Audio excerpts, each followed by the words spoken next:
첫 계명이 주는 교훈, 이런 제목으로 성경이 말씀하는 부모 공경을 상고하면서 은혜를 나누고자 합니다. 우리나라는 오랫동안 유교 사상을 통해서 충효를 가르쳤습니다. 나라에 충성하고 부모에게 효도하자, 그렇게 가르쳐 왔는데 세상은 가면 갈수록 부모 공경이 희박해지고 부모를 멀리하는 경우가 많습니다. 한 부모는 10자녀를 키우지만 10자녀는 한 부모를 섬기기가 어렵습니다. 지난 10일 수요일 날 경로잔치 때에 270여 분의 어른들이 오셨는데 설교를 하면서 27년 동안 서영교회가 한 번도 빠지지 않고 경로잔치를 하는 것은 부모 공경과 어른을 공경하는 그것을 가르치기 위함이다. 그렇게 했더니 설교 시간에 어른들이 막 박수를 치더라고요.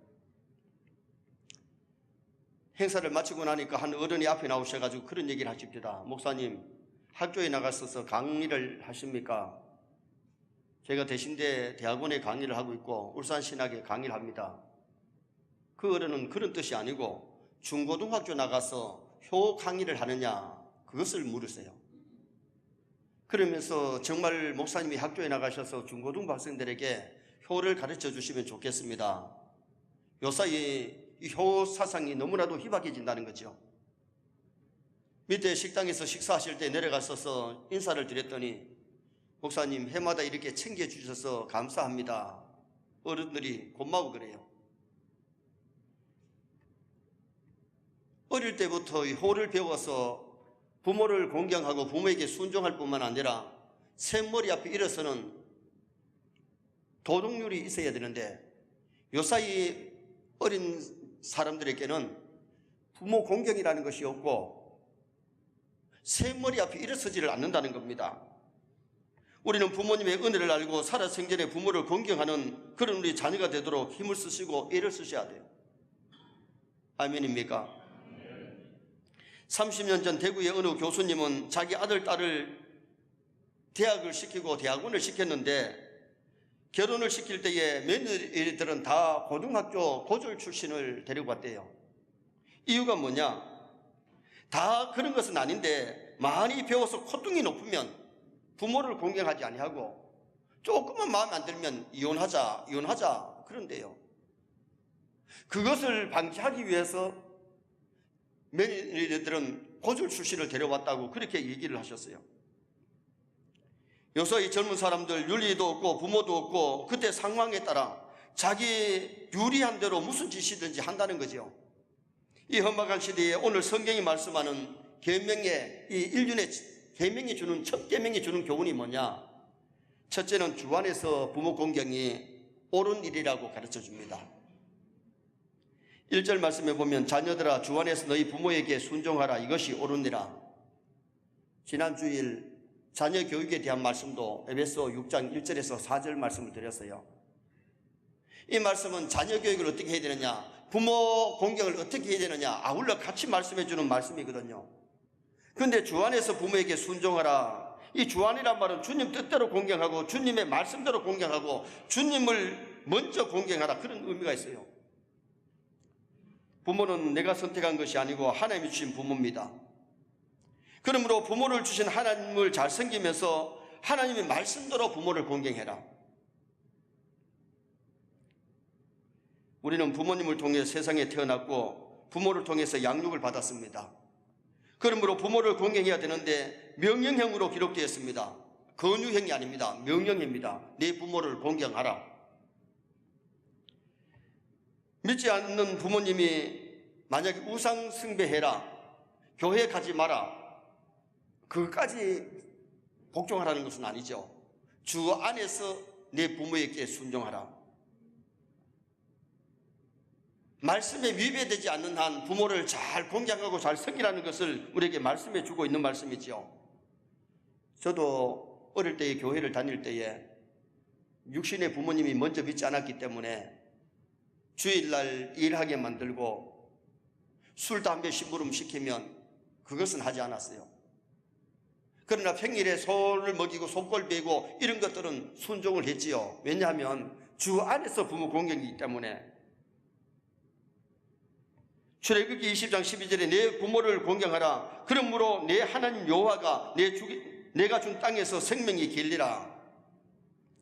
부모를 공경하면 장수의 복을 주시는데, 아브라함은 175세를 살았지만은 이삭은 180세를 살았어요. 아버지 말씀에 순종 잘 했거든요. 죽기까지 복종하잖아요. 그러니까 아버지 아브라함보다가 그 당시는 생명이 숫자가 줄어들 때인데 아버지보다 더 오래 살았어요. 근데 야곱은, 아버지는 180세를 살았는데 야곱은 147세를 살아요. 왜 그렇게 되느냐? 눈 어두운 아버지 속이고 축복 기도를 받지요. 그런데 장수의 복은 그가 받지를 못했어요.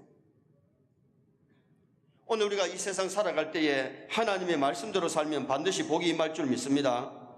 잠언 23장 25절에 내 부모를 즐겁게 하며 너 낳은 어미를 기쁘게 하라.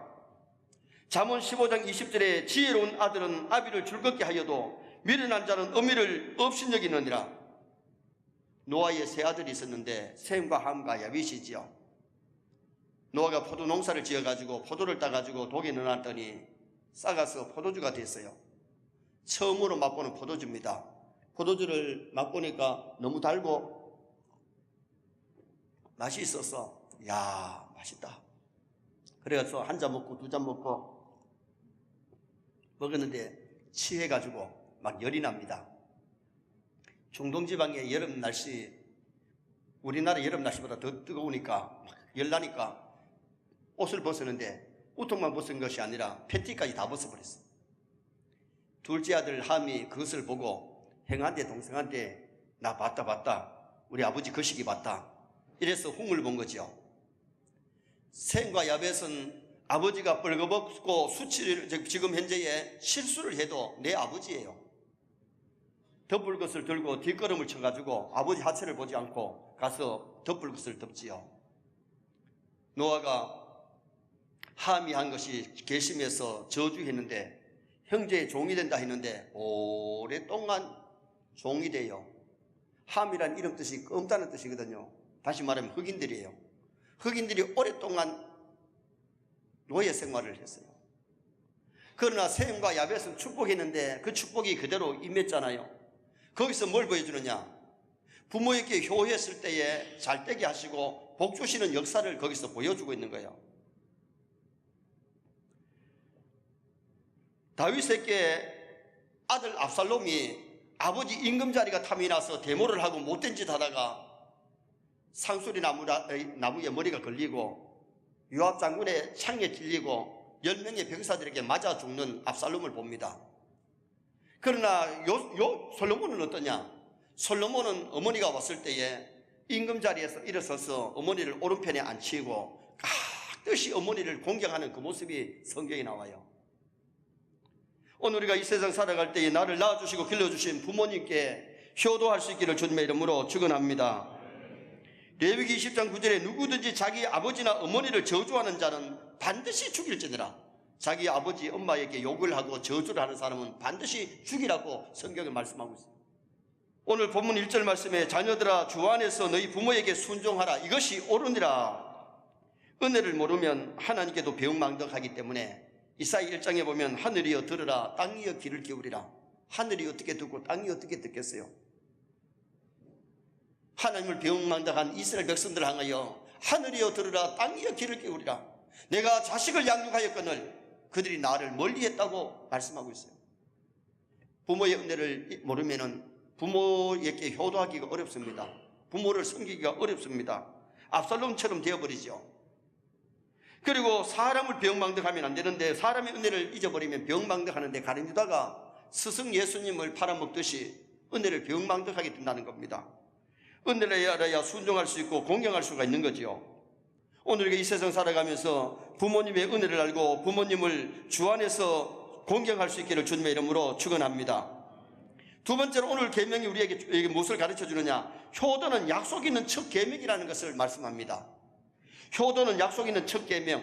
2절 말씀에 내 아버지와 어머니를 공경하라. 이것이 약속 있는 첫 계명이니.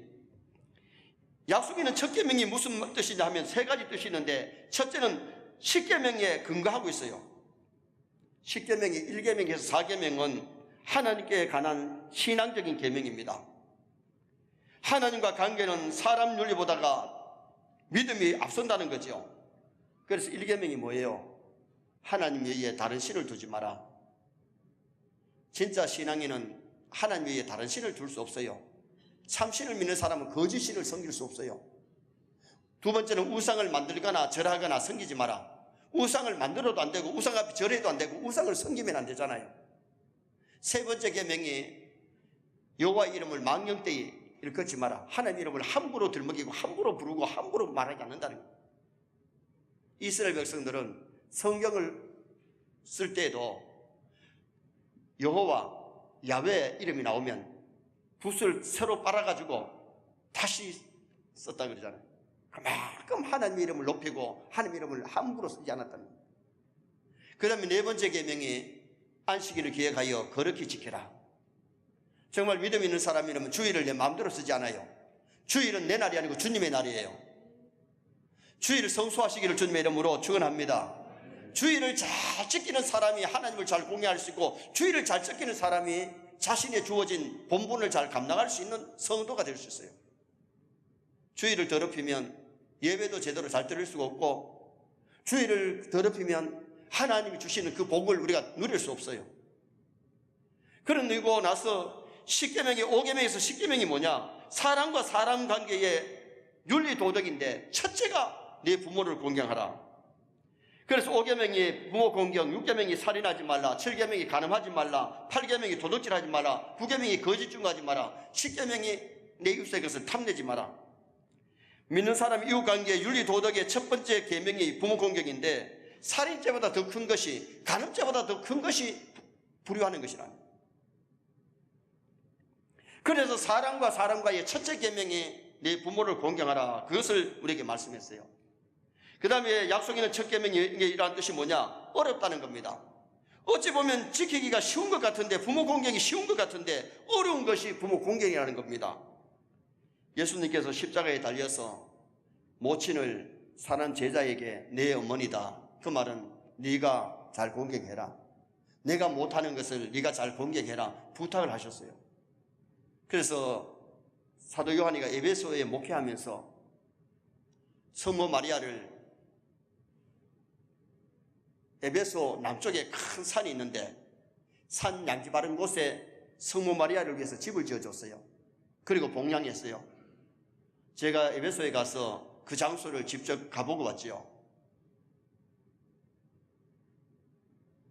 여러분, 우리가 신앙생활 하면서 중요한 것은 부모 공경이 쉽든 어렵든 부모를 공경하는 것이 인륜의 첫째 계명이라는 것을 우리에게 가르쳐주고 있는 거죠.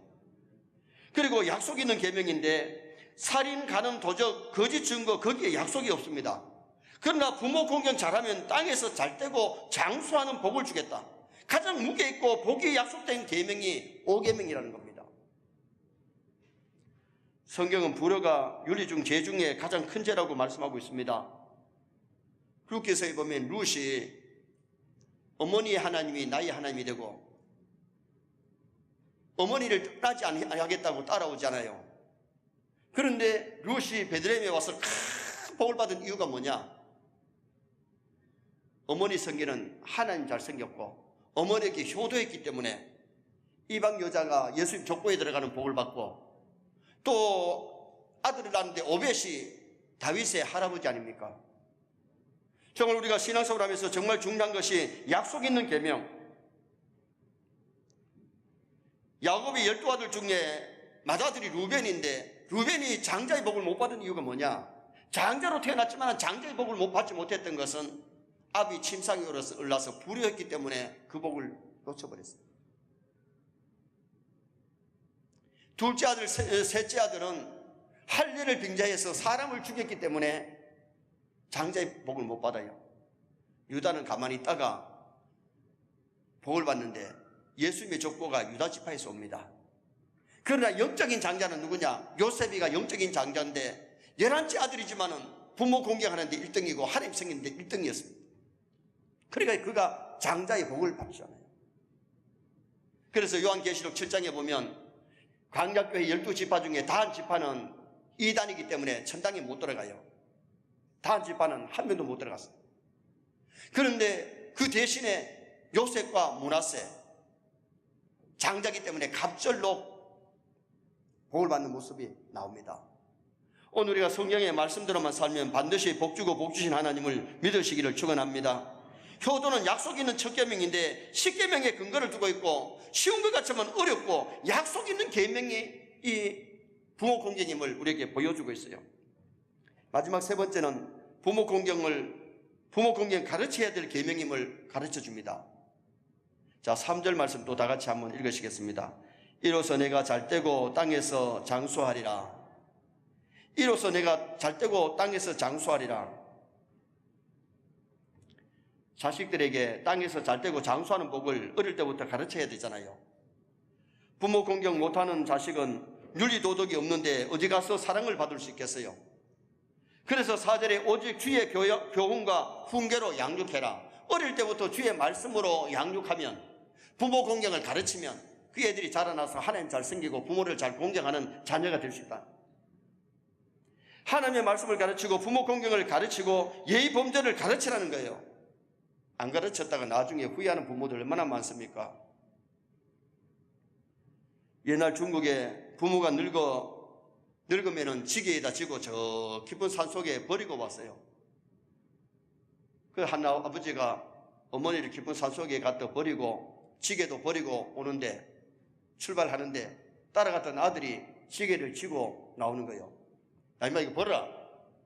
아버지 늙으시면 이 지게 가지고 가서 아버지 또 버려야 안 됩니까?